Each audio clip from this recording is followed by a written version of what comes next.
dia sudah zikrullah. Nah, jadi dapat dipastikan kita rata-rata belum nyampe, Pak. Coba dihitung, lamaan nonton YouTube atau zikir? Mana? YouTube ya? Gak apa-apa juru jangan. Saya juga begitu kok.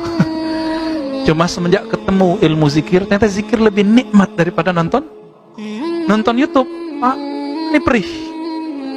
Lalu ada kebosanan. Coba Pak nonton hari ini berita-berita tentang apa yang terjadi di luar. Panas, benar nggak? Betul-betul nggak nyaman. Satu punya versi A, dia satu lagi punya versi B. Dua-duanya punya fakta yang kita bingung. Udahlah Pak, saran saya beberapa waktu ini jangan banyak nonton dulu. Jangan nonton berita dulu, udah banyakin zikir dulu, minta petunjuk ya Allah. Tolong selamatkan negeri ini. Itu aja doa kita. Khawatir nggak Pak? Harus khawatir. Untuk itu kita harus doa. Kalau di dalam hati kita ada sedikit rasa sayang kepada umat, mau siapapun mereka, kepada semua manusia, insya Allah sudah ada nur kekasih Allah dalam kalbu kita. Ya. Untuk itu mari kita baca Al-Fatihah untuk kebaikan kemaslahatan negeri ini. Al-Hazinniyah wa li maslahati hadhil ummah khasatan baladina Indonesia wa li ahliha. Al-Fatihah. A'udzu billahi minasyaitonir rajim. Alhamdulillah rabbil alamin. Ya nasta'in. Shiratal ladzina waladhdallin. Amin. Allahumma bi barakatil Fatihah fadfa'anna al-bala' wal waba' wal fahsya' wal munkar wa'alif bainana wa baina qulubil mu'minin. Ya Allah, dengan berkah Fatihah buka pintu rahmat-Mu ya Allah, tutup pintu keburukan ya Allah, islahkan, perbaiki, damaikan, tentramkan hati kami, hati sesama orang-orang beriman, sesama orang-orang yang menyembah Engkau ya Allah. Amin ya rabbal alamin. Baru agak lega Pak. Dari tadi saya mikirin itu terus.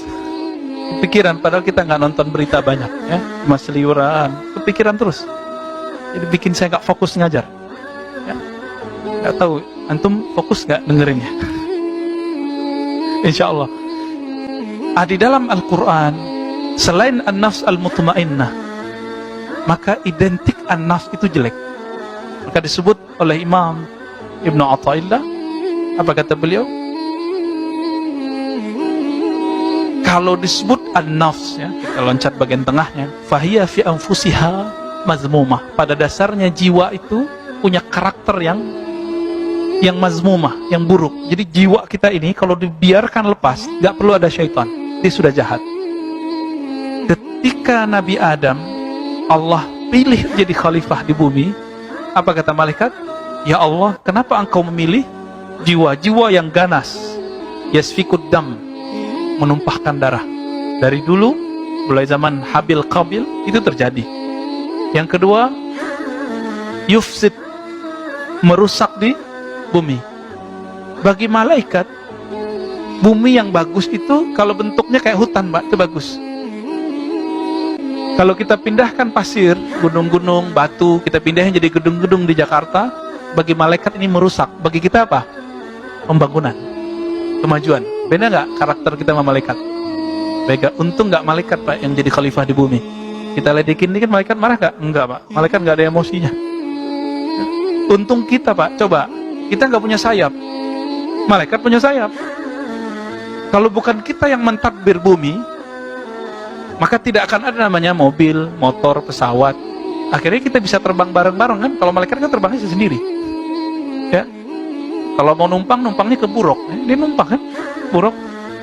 Nah, dalam hal ini, malaikat tidak melihat sisi yang lain dari Adam.